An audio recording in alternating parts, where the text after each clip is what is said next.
I was 47, worked the flat top at Riggins' Diner, and had the kind of hands that smelled like onions and bleach, no matter how hard I scrubbed. That used to bother my wife, Mara, because she said I'd come home from shift and touch every clean thing in the house with diner hands. She'd swat me with a dish towel, laughing, and I'd pretend I was offended. After she died from a winter stroke 3 years ago, I stopped caring what my hands smelled like. A person can get practical in a hurry when the center of his life goes quiet.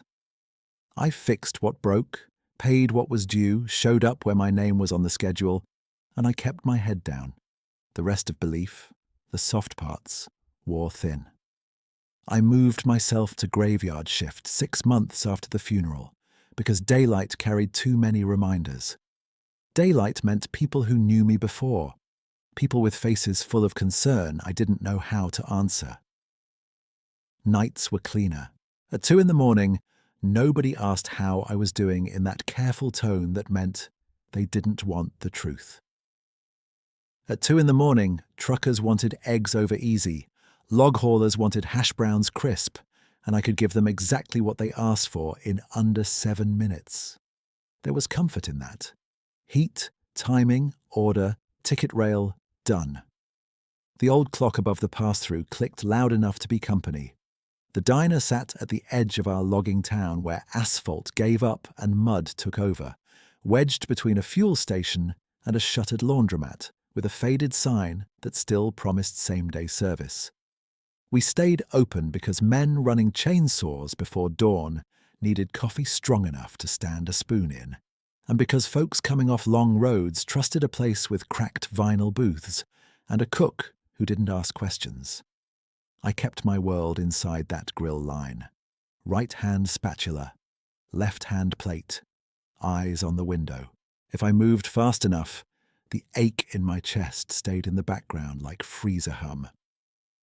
Noreen worked the same overnight stretch 3 nights a week, and if I had to describe her in plain terms, I'd say she was one of those women built out of stubborn kindness and cheap shoes. Early 60s, silver hair she pinned up with a pencil, voice rough as gravel from old cigarettes she'd quit 15 years earlier, but still talked about like lost friends.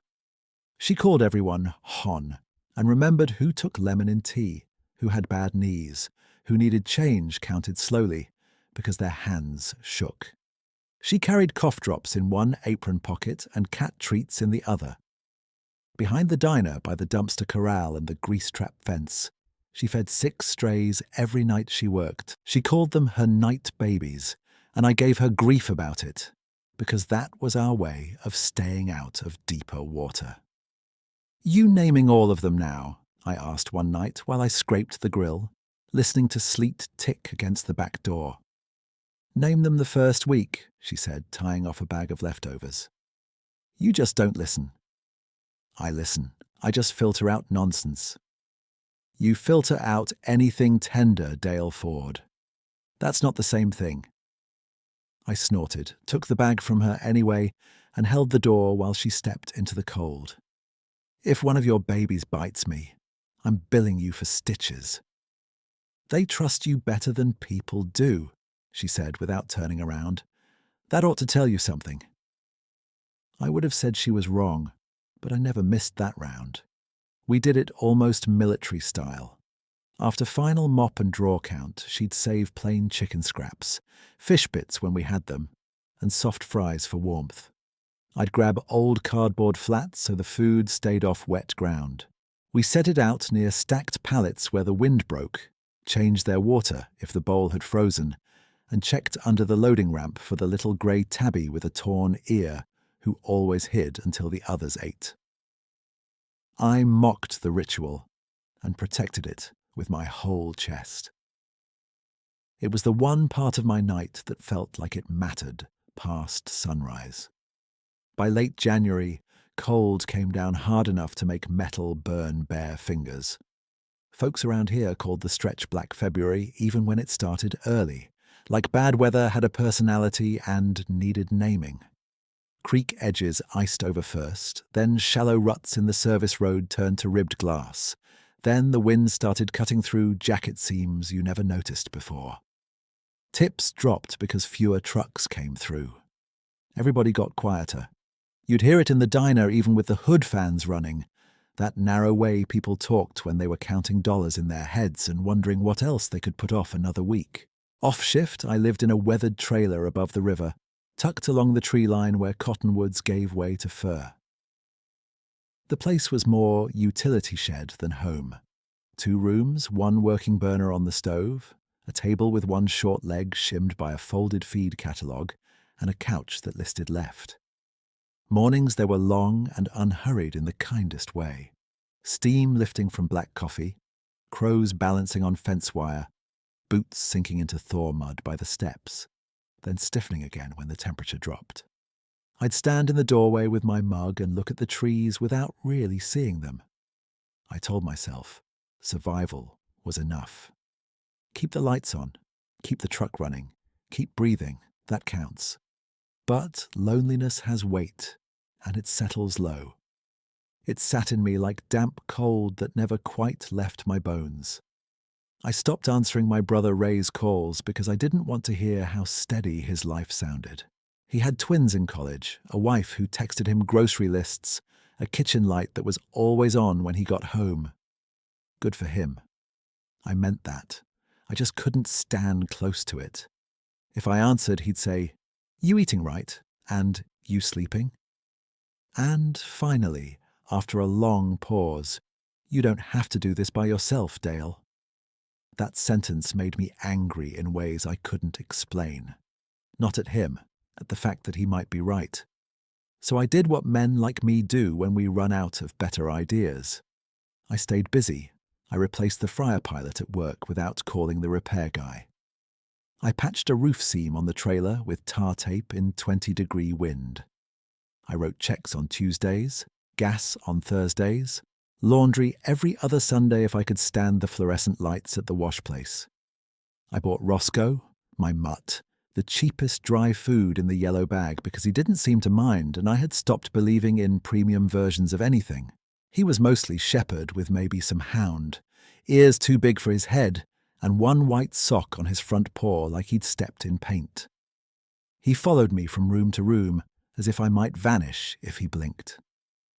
Nights I didn't work. Roscoe and I sat on the trailer steps, listening to river ice shift against itself. That sound will make a person feel older. Not scared, just aware of how little control any of us have. I'd toss him a piece of jerky and he'd take it gentle, then lean against my knee with his full weight. I started talking to him more than I talked to people. Not deep philosophy, just plain inventory.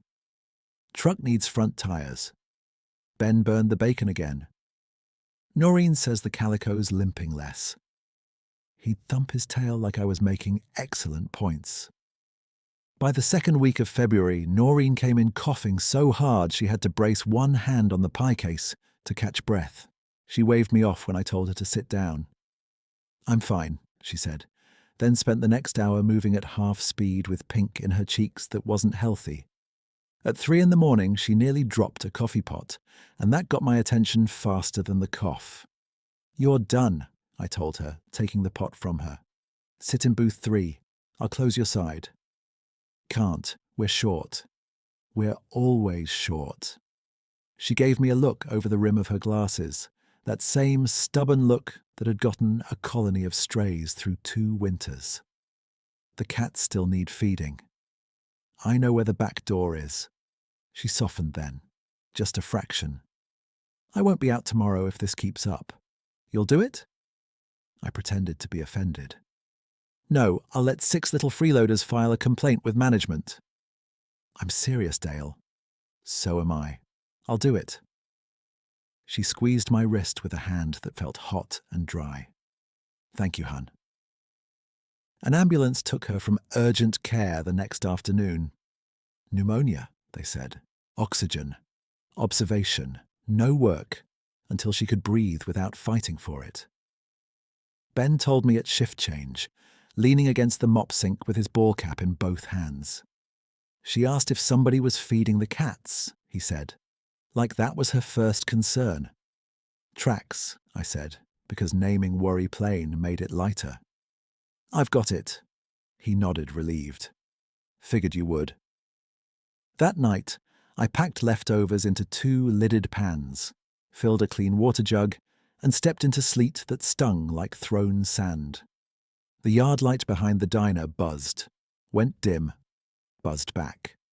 Grease smell and wet cardboard and cedar smoke from somebody's stove drifted together in the dark. Roscoe waited at the threshold, ears forward, then trotted beside me when I told him to heel. The cold found the gap at my collar and slid down my spine like a finger. I remember thinking, as I crossed toward the dumpster corral, that this was the whole shape of my life now. Feed what needs feeding. Keep moving. Don't ask for much. I remember the weight of the pans in my hands and the way my breath smoked white in front of the yard light. I remember the ache that came with loving something small, because small things can still be lost. I didn't call it grief anymore, I called it weather. It showed up whether I welcomed it or not. When we reached the back fence, I set the pans on an upturned milk crate and knelt to arrange cardboard under the pallet overhang where the cat slept. Roscoe pressed close to my side, warm through my work coat. Somewhere down by the creek, ice cracked and settled with a long, low sound like a tree sighing. The town lay mostly dark beyond the lot, just a few porch bulbs and the red blink of the radio tower on the ridge. I listened for paws, for mews, for the usual scrappy rustle of hungry animals coming out of hiding. Instead, I found myself sitting in that sharp quiet, hands gone still, realizing how much of my heart had been tied to this small nightly task, without me admitting it. Keeping those 6 cats fed was not about cats, not entirely. It was the last promise in my life I had not broken. I stayed on one knee in the slush with my hand on the empty cardboard, listening so hard my jaw ached. Usually by then I'd hear them, a scrape of claws on pallet wood, a short rusty mew from the calico, the soft thump when the black Tom jumped down from the cinder block stack like he owned the lot. That night, there was only sleet ticking on the dumpster lid and the slow hum of the walk-in cooler fan through the back wall. Roscoe leaned against me, steady as a fence post, and I rested my forearm on his shoulders just to borrow some warmth. "Come on, babies," I said, quiet, because Noreen always kept her voice low back there, like we were in church and not standing by a grease trap. "Supper's here." Nothing moved. I set one pan down, popped the lid, and the smell of chicken rose up, rich and salty in the cold. Usually that alone brought them out. The little grey tawny tabby would appear last, peeking from under the loading ramp with her body flattened, waiting for the others to commit first.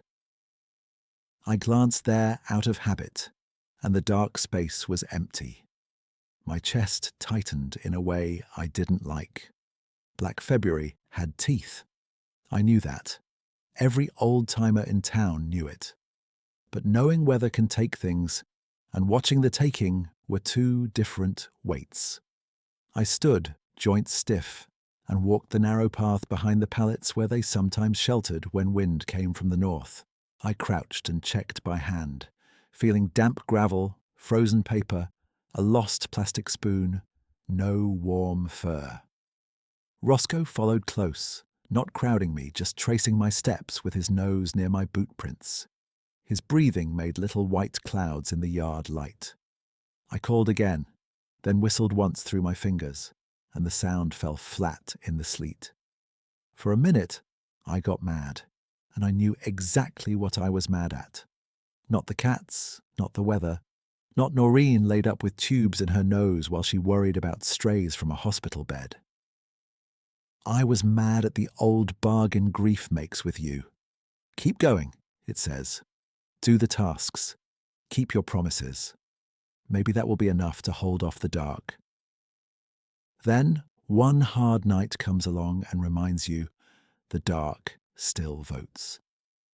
I set the second pan down harder than I meant to, then took a breath and fixed what I'd done, sliding both pans under the pallet overhang so sleet wouldn't soak the food right away. I tucked the cardboard flatter. I poured fresh water into the heavy metal bowl and watched a skin of ice begin to lace the edges almost at once. My fingers had gone numb through my gloves. I flexed them, looked at the tree line above the service road, and felt that old hollow open under my ribs, the one that had lived there since Mara. I remember the exact thought because it embarrassed me even then. If I can't keep 6 cats fed for one storm week, what good am I to anybody? It wasn't rational, and it was still true in the way feelings can be true. Work had become the scaffold around my days: feed the line cooks, close the books, sweep the mats, feed the strays, sleep 3 hours, repeat. Pull one board out and the whole thing wobbled. Roscoe lifted his head and looked past me toward the cottonwoods by the creek. Usually at anything out there, he'd give at least one warning bark, low in his chest. That dog barked at laundry flapping, at ravens, at my own reflection in the trailer window if I walked by too fast. Now he just sat, ears soft, tail moving once every few seconds against the wet gravel. Thump, pause, thump, like he was listening for footsteps he recognized. "You seeing something I'm not?" I asked. He didn't look at me, just kept his eyes on the dark between the trunks. I followed his line of sight and saw only sleet and the faint silver of creek ice through branches. No headlights, no people, no glow from a cigarette. The cold reached through my coat and took hold of my shoulder blades. I was tired enough to start inventing patterns, that was all. I knew that. I knew how a mind works when it's been too alone too long. It starts assigning intention to weather and meaning to noises that are just branches rubbing. I straightened up and rolled my neck, trying to shake it off. By the time the back door clock clicked past 4, my boots were wet through at the seams and my knees ached from crouching. I told myself I'd done what I could for that night. Leave the food, check again before first light. Try not to carry home what couldn't be controlled. I picked up the empty lids and took 2 steps toward the door, then stopped because Roscoe had moved ahead of me, not toward the kitchen, but around the far side of the dumpster corral where the yard light didn't reach clean. He trotted with purpose, not fearful, not excited, just certain. That dog had never once led me anywhere except to his food bowl and my truck door, but he went around that corner like he'd been invited. I followed, half irritated and half curious, ducking under the sagging chain where the fence had pulled loose last spring. The first thing I noticed was the quiet. Not the absence of cat noise, but a different quality of stillness, organized somehow. The second thing was all 6 of them sitting in a loose ring on dry cardboard behind the windbreak pallets, tails wrapped neat around their paws like little old men around a stove. No hissing. No shoving, no scramble. They were simply waiting, watching the middle of the ring with bright, unblinking eyes. The third thing stopped me in place. 6 piles of fish lay on clean, flattened boxes. 1 pile in front of each cat, almost equal in size like somebody had measured by hand. Creek fish, fresh enough the skins still held that faint wet shine under the yard light. Not gutted by knife, not hacked, just laid down carefully. Heads all turned the same direction. Beside them, under the pallet edge where sleet couldn't reach, sat a stack of cedar bark strips and thin, dry twigs, sorted from thick to thin the way you build a starter lay for a stove. Dry as if they'd been taken from under a deadfall, not the soaked mess all around us. I actually checked above me for a camera because my first thought was some town kid was making a joke video of the grumpy diner cook losing his mind over fish art. There was nothing but black wires and sleet. I turned in a slow circle, scanning the fence, the loading dock, the service road. No fresh truck tracks nearby except my own and the usual delivery ruts frozen hard. The gate chain was still looped the way I'd left it. Nothing about it made sense in a way I could file under ordinary. Roscoe walked right past the fish and sat at the edge of the cardboard ring, looking toward the cottonwoods again, then back to me, tail thumping once. The calico gave him a polite blink and returned her attention to the food. The little torn ear tabby stepped forward, tiny shoulders lifting against the cold, and ate first while the others waited. I had never seen them do that. Hunger usually erased manners. That night, Hunger sat down and took turns. "Well," I said, because I had no better word. "That's somebody's work." My own voice sounded small under the open dark. I crouched near the cedar bark and touched one strip with the back of my glove. Dry. Real dry. It gave off that clean, sharp smell cedar keeps even in wet weather. The smell Mara used to like in the old blanket chest her grandfather made. For a second, memory and present overlapped so cleanly it hurt, and I had to close my hand into a fist to stay steady. Whoever brought this hadn't dumped scraps and run. They'd thought about where the wind came from, which cat could be bullied off food, how long water freezes, where to place kindling. That level of care sat in the arrangement, plain as daylight. I set my own pans down beside the fish, feeling clumsy and late, like I'd shown up to a shift somebody else had already covered better. Then I did a thing I'd deny in public if asked. I nodded toward the trees and said, "Thank you," under my breath.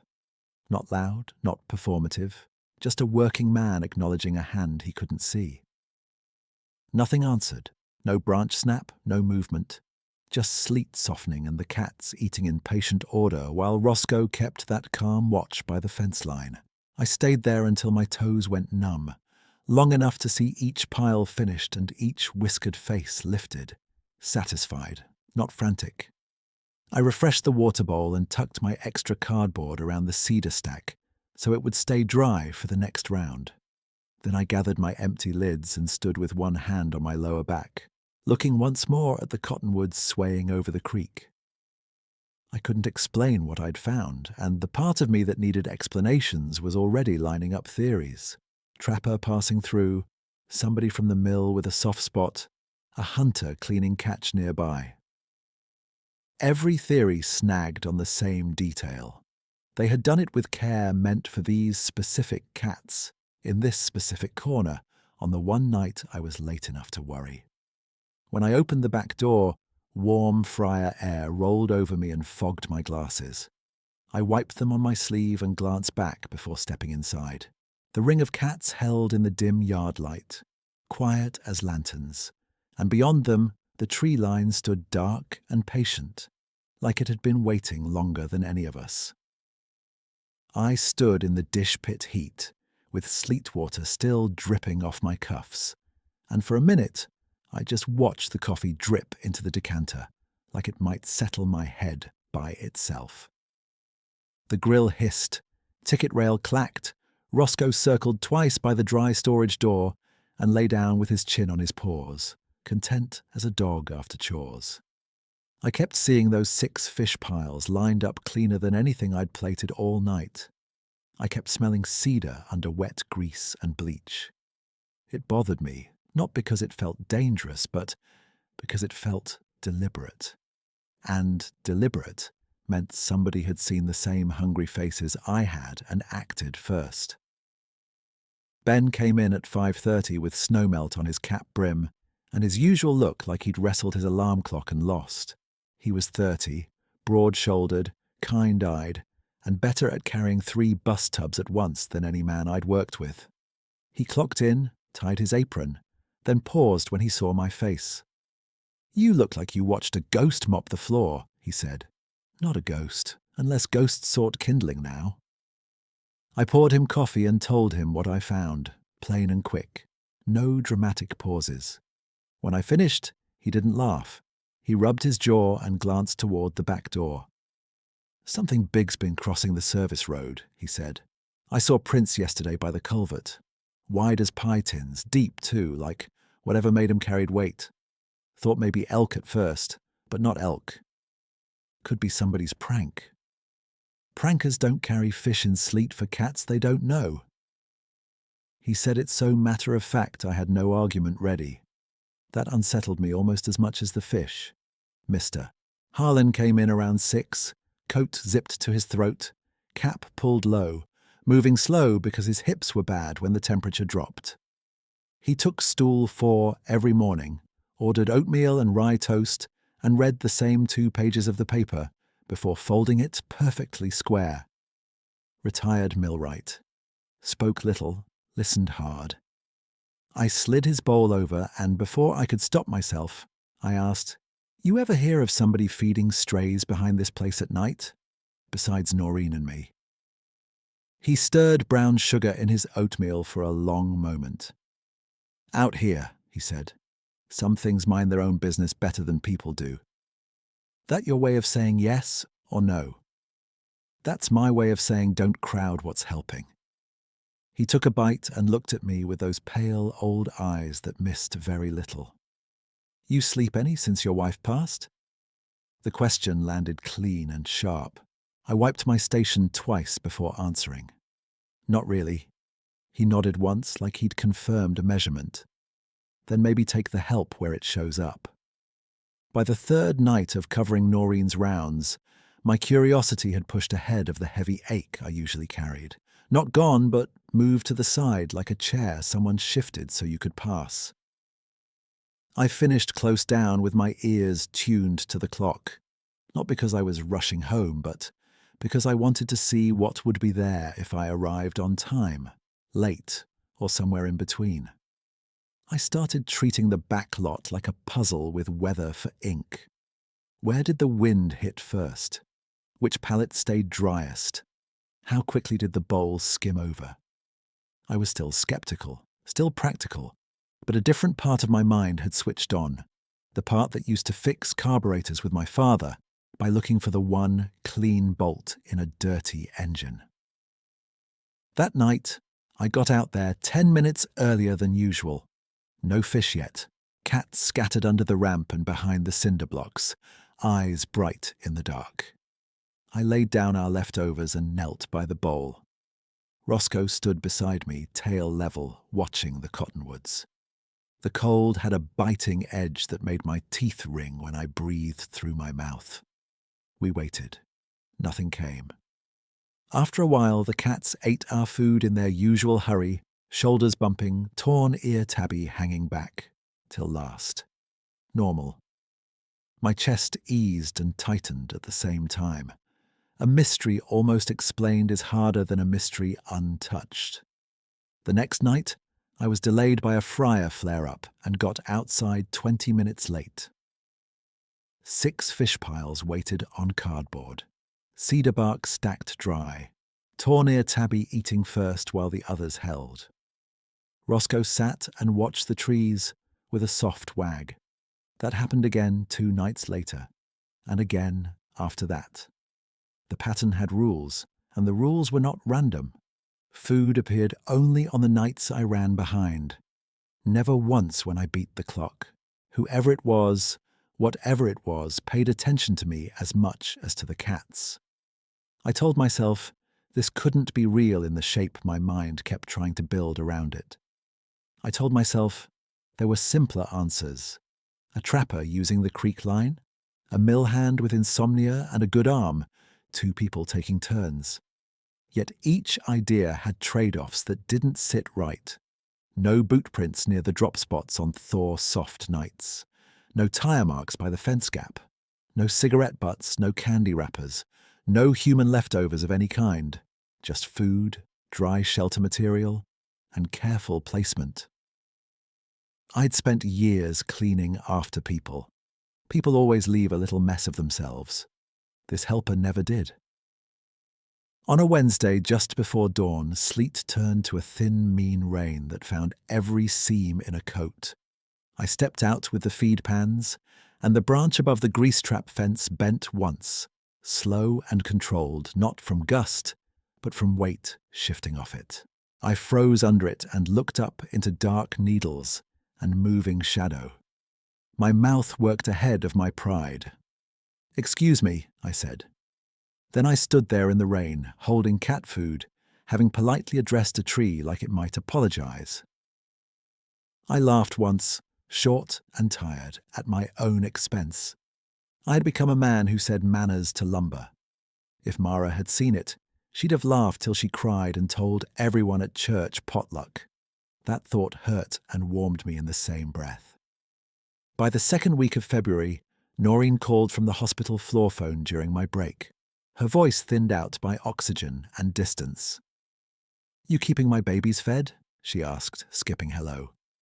"They're fed," I said. "Better than me some nights." "Good. You sound funny. Everything all right?"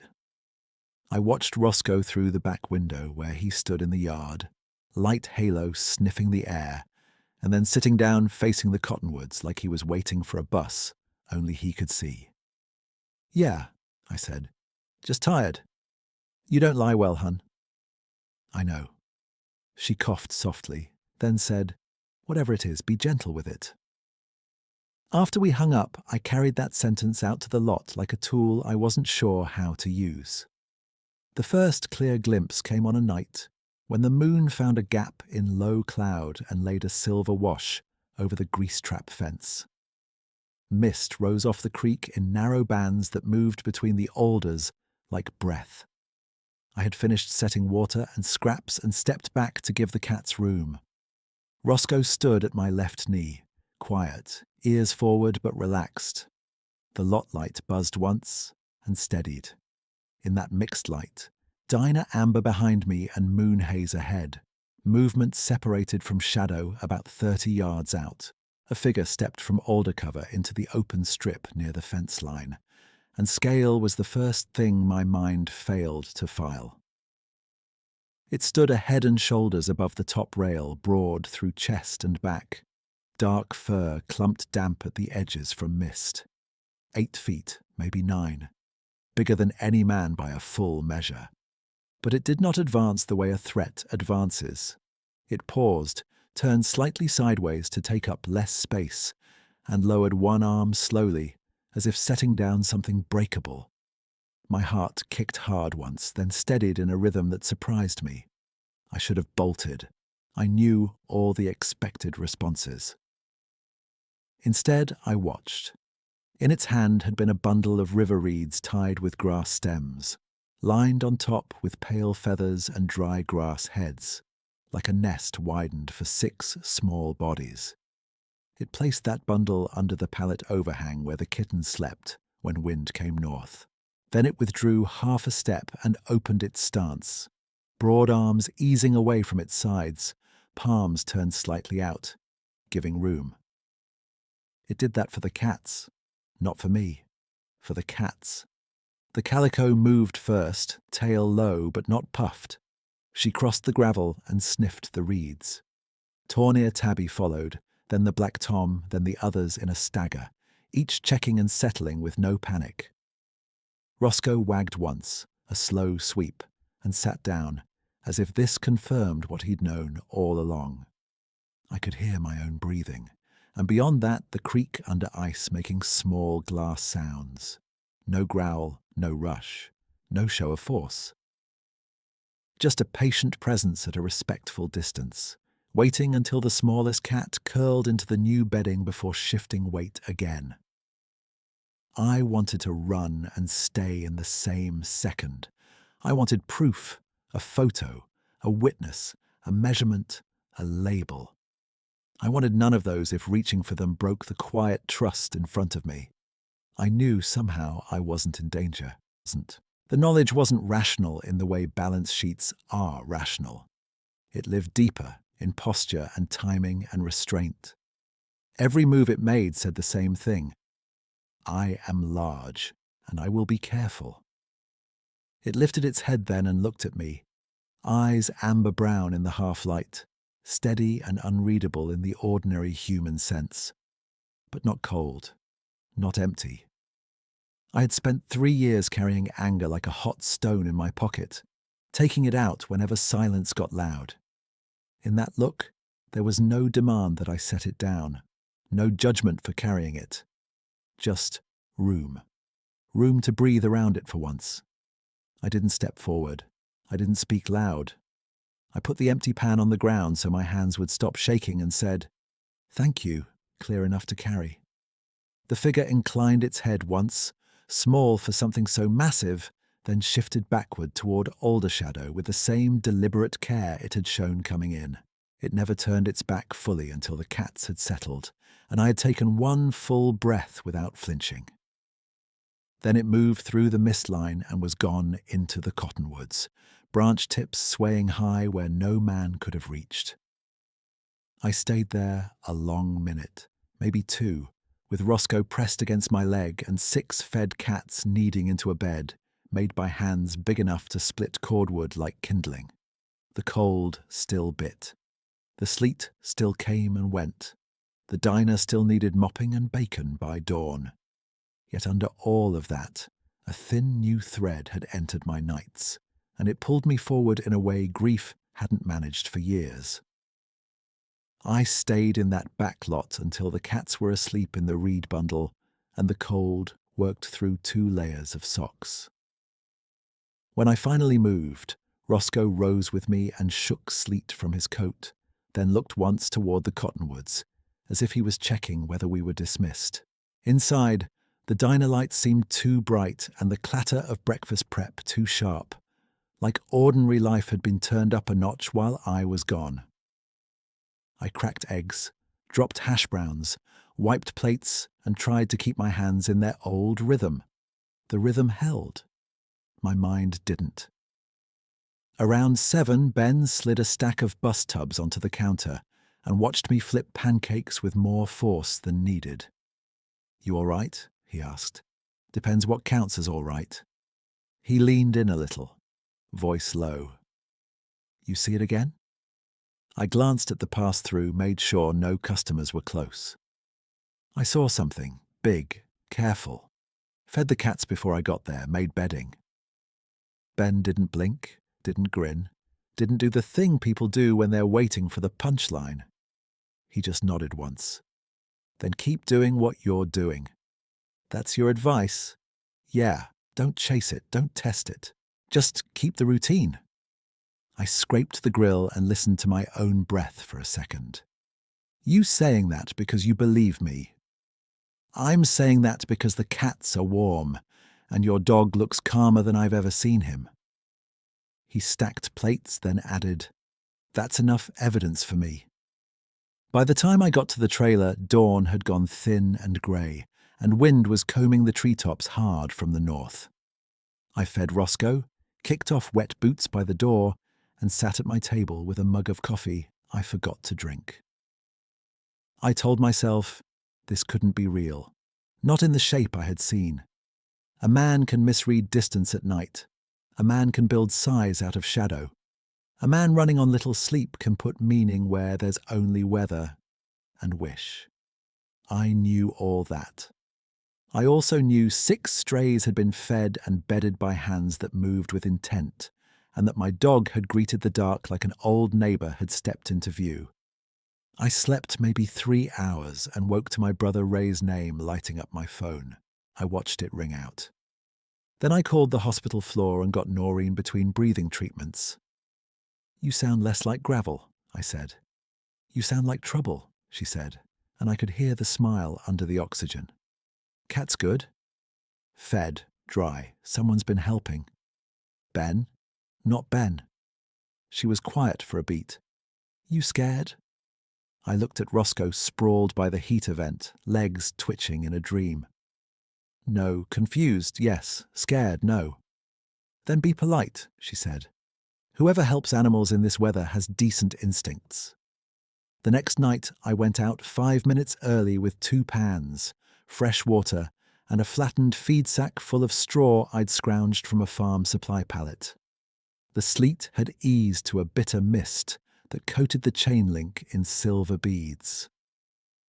Cats came one by one from their usual spots, weaving around my legs with that half-feral, half-trusting gait they only gave me and Noreen.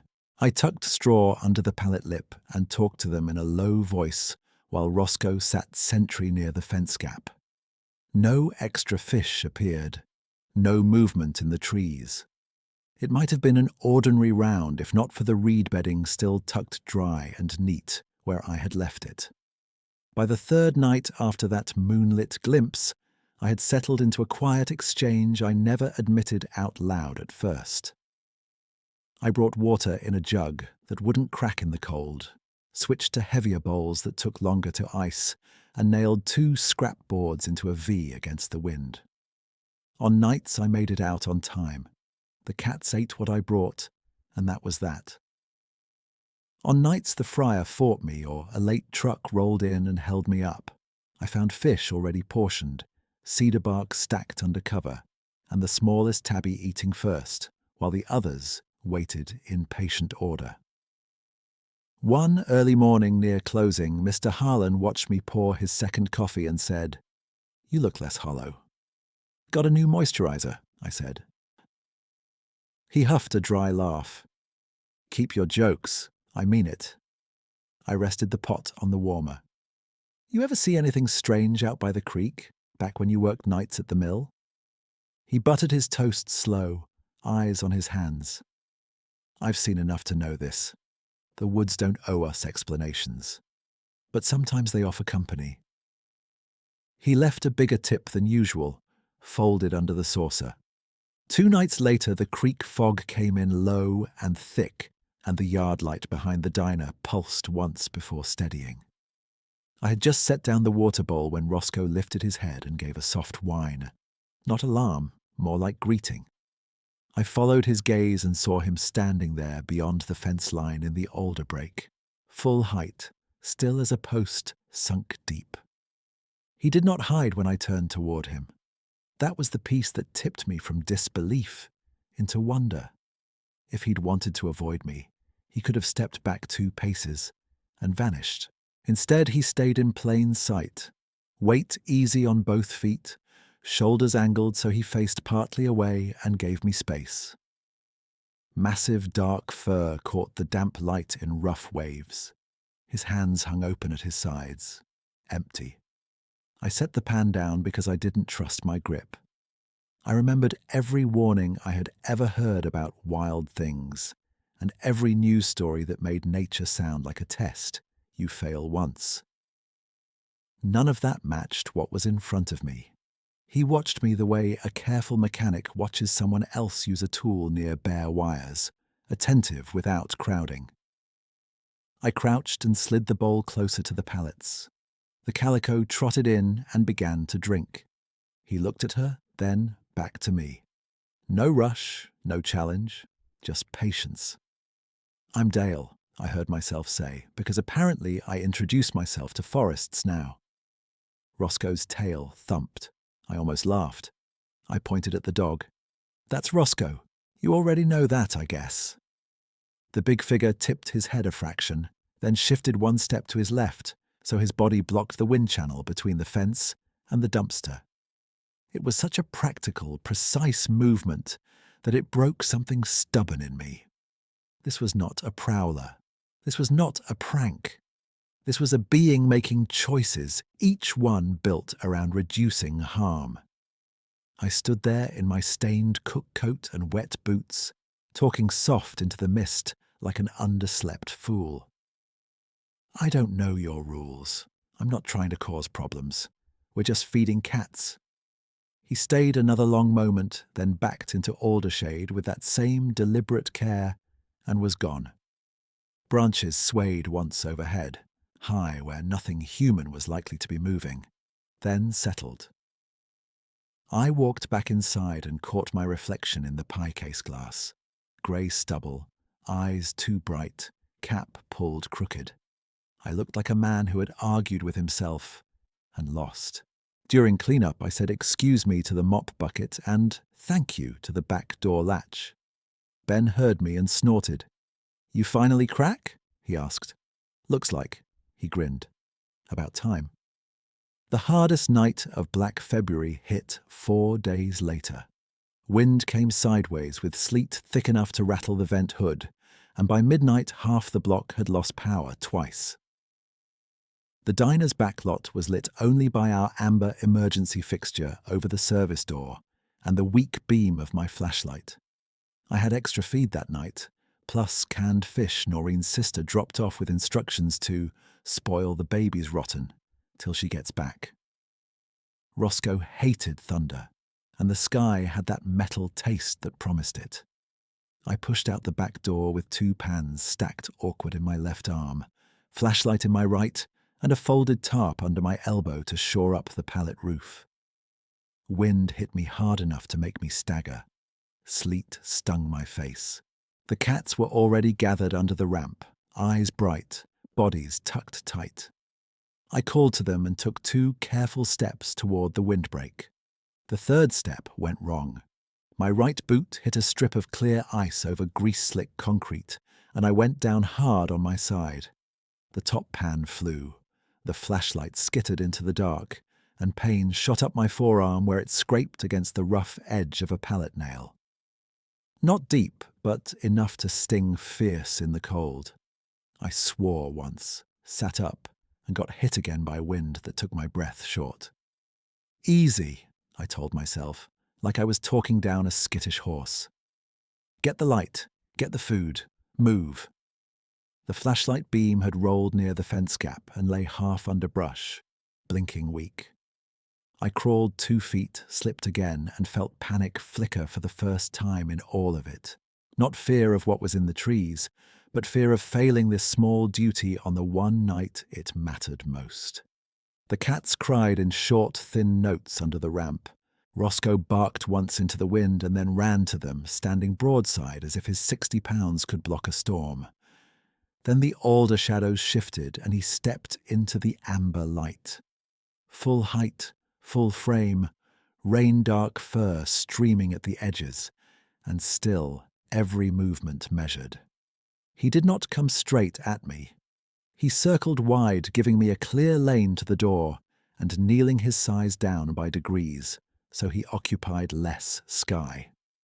With both long arms he curved around the cats, not touching at first, making a wall against the wind while they pressed inward. The black tom bolted, then doubled back and tucked under that sheltering arc. One by one, all 6 moved into the pocket he made. I had dropped the tarp. He reached for it, shook sleet off in one clean snap, and draped it over the pallet edge where I had meant to put it. He pinned 2 corners with broken bricks and a chunk of frozen wood, fast and exact. The wind hit the tarp and slid over instead of through. Cat cries stopped. Roscoe sat beside the opening, ears back but calm, as if he had accepted a larger partner on the job. My flashlight flickered again near the fence. He turned his head, tracked it, and took 3 slow steps, placing his feet carefully on the least slick path. He bent, picked up the light between thumb and fingers, with a gentleness that would have suited an egg, and set it on the concrete within my reach. Not in my hand, not on me, within reach. That line mattered. He helped without taking over. I swallowed hard, pushed myself upright to one knee and grabbed the light. "Thank you," I said, voice rough from cold and something else I didn't have a name for yet. He looked at me, then to the lot edge where a dead cedar limb had blown down against the fence earlier that week.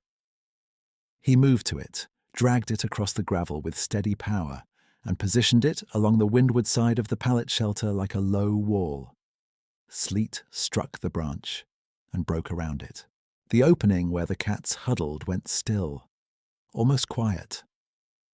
I sat in slush with my scraped arm throbbing and watched a creature bigger than any man I'd known solve problems in the dark with patience and care. Not once did he crowd me. Not once did he posture. The whole choreography pointed the same direction. Protect the small ones, steady the shaken one, then step back. My chest tightened and loosened in uneven waves. Words came out before I decided to say them. "I've been angry a long time," I said into the wind. Not loud, not dramatic. And tired, real tired. He held my gaze with those calm, amber-brown eyes and stayed still until my breathing slowed. Roscoe leaned against my hip. Under the tarp, 6 cats ate from the pan. I finally managed to pull close, their bodies touching for warmth in a line. When my hands stopped shaking, he shifted his weight back, checked the shelter once more, and took 2 steps towards the tree line. At the edge of the light, he paused, turned his head toward me one last time, then disappeared into sleet and alder, without a sound, except branches easing back into place. I got to my feet, fed the cats the rest of what I had, and stood watch beside Roscoe until every bowl was empty and every small body was tucked in, dry. I stayed out there until the worst of the gusts broke up into shorter bursts and the sleet turned from needles to cold rain. The cats were tucked in tight under the tarp, 6 shapes pressed shoulder to shoulder in the dry pocket we'd made. Roscoe stood watch at the opening, then looked back at me with that earnest face of his, like he was checking whether I understood the assignment. I crouched to set the second pan where they could reach it easy, and when I stood, my right arm lit up again from the scrape. The sleeve had stuck to the skin. When I peeled it back, I saw a shallow, jagged line from wrist to elbow, pink at the edges and dirty with grit. Nothing dramatic. Enough to shake me, though, now that the hard part was done. I took one slow walk around the pallet shelter, checking corners, pressing bricks down where the tarp wanted to flap, making sure the cedar branch held where he had dragged it. Every practical detail was in place. Wind broke over the branch and slid off to the side. Water pooled away from the opening instead of into it. Food was reachable without the cats exposing themselves. It was better work than I would have done alone while half panicked and cold-soaked. That truth sat heavy and clear in my chest. When I pushed through the service door, the warm diner air hit my face and fogged my glasses so fast I had to stop and brace one hand on the prep table. My knees went soft then, all at once, the way they do when your body decides the emergency has passed and sends you the bill. I sank onto an overturned pickle bucket by the mop sink and pressed my palms over my eyes. The room smelled like fryer oil, bleach, old coffee, and wet wool. Roscoe came in behind me and lay his chin on my boot. The hood fan droned overhead. Somewhere up front, the jukebox was still dark because of the power flickers. I had spent 3 years holding myself together with routine and stubbornness, and sitting there with a stinging arm and sleet water running off my elbows, I felt that scaffolding crack. Not collapse. Crack enough for something real to come through. I started crying before I could talk myself out of it. Quiet at first, then hard enough my shoulders shook. No shouting, no fists, none of the showy stuff. Just grief finally finding an open door. Mara gone in one winter morning. Empty trailer, ignored calls, nights measured in tickets and mop buckets. The anger I had carried like a tool, useful and heavy, suddenly felt like what it was. A weight I was tired of pretending I could haul forever. I kept my head down and let it happen, because there was nobody to perform for in that back room but a dog and a stack of clean bus tubs. By the time the wall clock over the dish pit clicked to 5:12, my breathing had leveled out, but my face still felt hot and raw. I washed my arm at the prep sink, hissed at the sting, and wrapped it with gauze from the first aid tin we kept above the hand wash station. Roscoe watched the whole operation like floor manager. I was tying off the tape with my teeth when Ben pushed through the front swing door, carrying a crate of eggs against his hip. He took one look at me and set the crate down careful. "You all right?" "Slipped in the lot," I said. My voice came out rough. "Arm's fine." His eyes moved to the wet floor by the back door, then to Roscoe, then back to me. "That all that happened?" I could have lied. I was good at lying by omission, especially when the truth sounded like a campfire story told by a man with too little sleep. Instead, I leaned against the counter and gave him the plain version. Storm hit. I went down, cats exposed. He came out of the trees, set the shelter right, returned my flashlight, blocked the wind, left when it was done. While I talked, Ben didn't interrupt once. When I finished, he pulled out a chair, sat backward on it with his forearms on the backrest, and let out a slow breath. So, he helped you. He helped the cats, I said, and he helped me enough to keep me working. There's a difference. Ben nodded. Maybe to you, maybe not to him. I looked away to the steam table because his answer landed too close. He stood, patted my shoulder once and said, "I'll start dishwater. You sit 2 minutes and drink something hot before the breakfast rush eats us alive." I made coffee and held the mug with both hands until my fingers stopped shaking. Then I called the hospital floor from the office phone because if I didn't hear Noreen's voice right then, I was likely to come apart again at the pancake station. It took 3 transfers and a long wait full of static before she picked up, breathy and annoyed at the machine on her face. "Riggins Night Shift Complaint Department," she said. "State your problem." "Your babies are safe," I said. There was a pause. "Dale?" "Yeah." "You sound like you got run over." "Not run over, just humbled, maybe." She coughed softly, then settled. "Tell me." So I told her, leaning against the dry storage door while Ben clanged pans in the background, and Dawn tried to lighten the lot through sleet cloud. I told her how the tarp got set, how the branch cut the wind, how the flashlight came back to me placed on the ground like a gift with boundaries. I told her I'd sat in back and cried like a fool after. "You're not a fool," she said. Her voice was thin but steady. "You're finally thawing." I pressed thumb and forefinger to my eyes. I was so mad at her, Noreen. At Mara. At fate. At whatever you want to call it. Not for leaving, just for leaving me with all this quiet. "I know, hun.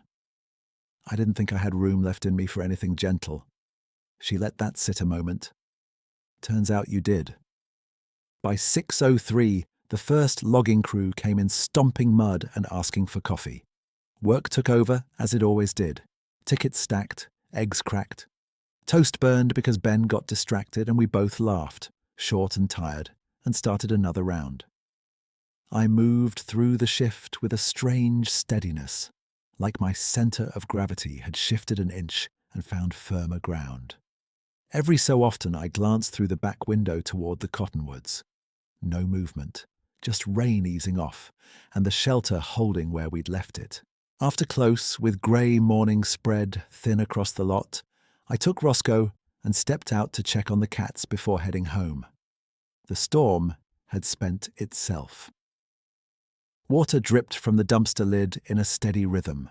The wind had dropped to a light push from the creek.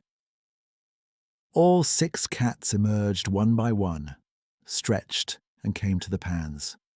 Tawny Tabby still ate first. That made me smile in a way I hadn't felt in years, small and unforced. Then I saw the tracks.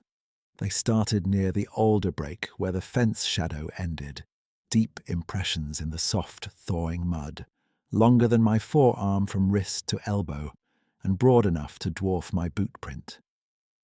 Each step placed with care to avoid the slickest patches, same as he had moved in the dark. The line angled past the pallet shelter, curved wide around where I had fallen, then continued toward the creek trail, in an unhurried straight run. No pacing, no circling, no claim staked, just a route out. I stood over those tracks with Roscoe at heel, and I understood something that had been building all week. He had not come for spectacle. He had not come to be known. He had come because there was hunger and cold and a gap in the routine, and he could close that gap. Now the shelter was stable, the cats fed, and the weather easing. So he left.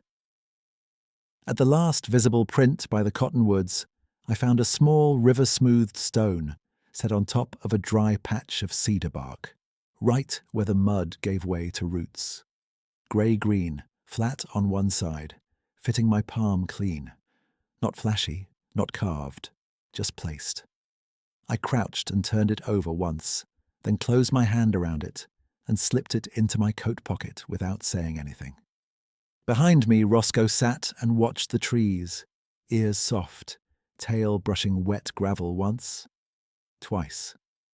I waited there longer than I needed to, looking into the trunks where mist still hung in strips above the creek. A high branch swayed, then settled. That was all. No second appearance, no dramatic farewell, no need to turn mystery into performance. The woods took him back the same way they had offered him, quietly, on their own terms. I tipped my head toward the tree line anyway. "We'll keep feeding them," I said, low enough that the words felt like part of my breath. Then I turned, checked the tarp corners one more time, refilled the water bowl, and walked Roscoe back to the diner door with mud on my boots, a wrapped arm, and a chest that hurt less than it had the day before. Back inside, I hung my coat on the dry storage hook, and the river stone thudded once against the shelf when I set the coat down. That small sound made me stop. I took the stone out, rinsed mud from it at the hand sink, and set it on the stainless ledge above the coffee maker while I finished cleanup, like I needed to see it in ordinary light to trust my own memory. Ben came through with a stack of milk crates and caught me looking at it. "That from out there?" he asked. "By the last track." He picked it up, turned it over, and gave it back without a joke. "Then keep it where you'll remember why." By 10 that morning, after breakfast rush and mop down, we were too wired to sleep and too practical to waste clear weather. We dragged 2 busted chest coolers from behind the laundromat, cut entry holes in the sides with Ben's jigsaw, lined them with hay from a feed store bale, and weighted the lids with bricks so wind couldn't flip them. We set them behind the pallet windbreak, opening turned away from the creek gust. The cats watched from under the loading ramp like foremen with trust issues. Mr. Harlan rolled up in his old truck while we were wrestling the second cooler into place. He stood with his cane in one hand and a grocery sack in the other. "Got wool scraps from my late wife's quilting bin," he said. "Clean, dry, might hold heat." I took the sack and looked at him. "Thank you." He nodded toward the tree line, then back to me. "You sleeping any better?" "Some." "Good." He squinted at the shelters, then at the mud where the big tracks had already softened at the edges. "You won't get everyone to believe what happened." "I'm not trying to. That's wise." He shifted his cane and gave me that same pale, measuring look. "I worked graveyard at Kettle Ridge Mill for 22 years. Saw Prince twice after heavy thaw. Never told it loud. Didn't need to." He tapped one shelter with his boot toe. "This is the part that matters." He never added details, and I never pushed him for them. That was our full exchange on the subject, and it was enough. 3 days later, the cold broke its back. Not warm, but survivable. The creek started moving under the ice again, and the lot lost that hard metallic bite it had carried all month. Word about the cats spread because small towns run on talk faster than radio. A hardware clerk dropped off 2 bags of kibble by the back door with a note that said, "For Noreen's night babies." The gas station owner left a case of canned fish. Someone from the church thrift room sent old towels in a clean trash bag. Nobody made speeches about it. People just set things down and kept going. That evening, I called the number on the side of a local rescue flyer we kept by the register and told a woman named Carla we had 6 semi-feral cats, winter shelters, and a crew willing to keep feeding if she could help with vaccines when weather held. She came by the next week with traps and blankets, saw the setup, and said, "Whoever built these shelters knew what they were doing." We got all 6 checked, treated, and ear-notched. Every one of them made it through. Noreen came back on a Thursday just before dusk, thinner, slower.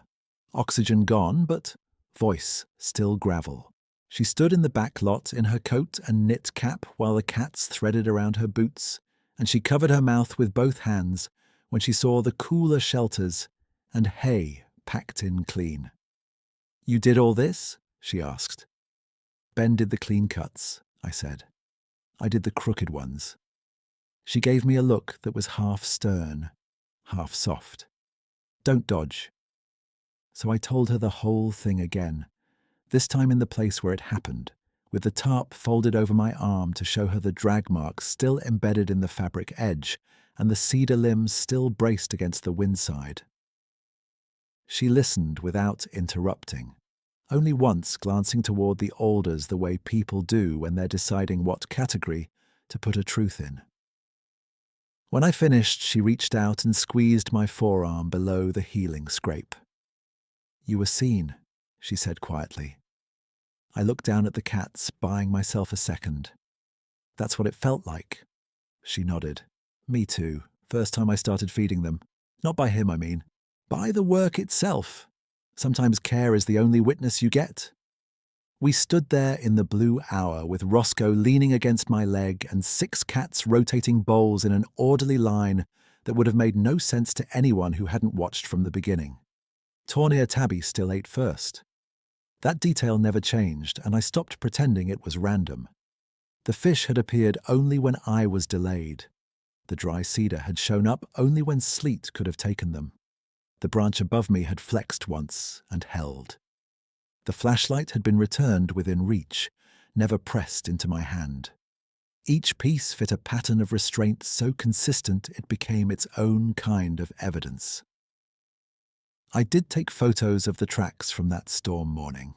3 blurry shots on my old phone with my boot beside the print for scale. Ben sent them to himself and suggested we call County Wildlife. We talked about it over burnt toast at closing, both of us tired enough to say what we meant. "They'll either laugh or start a circus," I said. "Probably," he said. "What do you want to do?" He looked out the back window where the cats slept in the coolers. "I want this to stay quiet and useful." So that was the decision. We kept the photos in a folder on my phone labeled Lot Repairs, and I never filed a report. The prints washed out in 2 days anyway, as if the mud had made its own choice. By the first week of March, I answered Ray's call on the second ring because I was standing at the sink with the river stone in my palm and suddenly had no appetite for another month of silence. He didn't start with advice this time. "You breathing okay?" he asked. "Better." A pause, then. "Can I drive over Sunday? Just coffee. No intervention, no speeches." I almost said no out of habit. Then I looked through the trailer window at Roscoe asleep in a patch of sun and said, "Yeah, come by around 9. He showed up in a blue pickup with road salt on the doors and a box of decent coffee beans he claimed were doctor's orders for grumpy men. We sat at my crooked table, mugs steaming, and for once, I didn't edit myself down to weather and truck repairs. I told him Mara still visited me in little ways, mostly in kitchens and winter light. I told him I'd been angry enough to go numb. I told him something in the woods had helped me protect 6 cats, and in doing that had helped me unclench. Ray listened the same way Ben listened, like he believed the shape of what mattered even if he couldn't map every edge. "I don't need to understand all of it," he said. "I just need my brother back." He reached across and tapped my mug with his. "You sound like yourself again." After he left, I stood in the doorway a long while watching his truck disappear down the road through thaw fog, and felt something settle in me that had been rattling for years. Spring didn't arrive all at once. It came in wet steps, mud where there had been glass ice, crows louder at dawn, cottonwood buds like tiny fists opening along the river. I stayed on graveyard shift because night still suited me, but they no longer felt like hiding. They felt like work, and work felt honourable again. At close, I carried leftovers out back, Roscoe at heel, and the cats came from their corners with the confidence of creatures that had made it through a hard season with help from more than one set of hands. I kept the stone on the windowsill above my trailer sink where morning light hit it first, not as proof for anyone else, as a reminder for me. On bad days, I held it while coffee brewed and remembered amber-brown eyes staying steady until my breathing slowed. I remembered sighs paired with care. I remembered that help can arrive without noise and leave without claiming credit. He never appeared in full again. Once in late March, I found a small stack of dry cedar under the pallet lip after a surprise rain. Another night, I saw a high branch sway, though wind was still at ground level. That was all, and I accepted it as all I was meant to get. The last evening I'll tell you about came warm enough for jacket unzipped, sky the colour of worn denim over the ridge. Noreen and I finished feeding rounds while Ben hosed mats by the back door. Mr. Harlan, slower now but stubborn, sat on an overturned crate and watched the cats eat in that same patient order. Roscoe lay on his side near the fence, paws twitching in a dream. Noreen bumped my shoulder with hers. "You still talk to the trees?" "Only when they earn it." She laughed, a rough good sound. "And have they?" I looked toward the cottonwoods, then down at the cats in their patch shelters and the water bowls we kept full without fail. "Yeah," I said, "they have." When I locked the back door that night, I didn't feel cured or transformed into a different man. I felt like myself, only less armored. Grief was still there, but it no longer ran the whole kitchen. I had my shift, my dog, my people, 6 fed cats, and a world that had shown me, in the coldest month I could remember, that kindness could be large, quiet, and exact. I carried that forward one night at a time, and I wasn't alone in it anymore.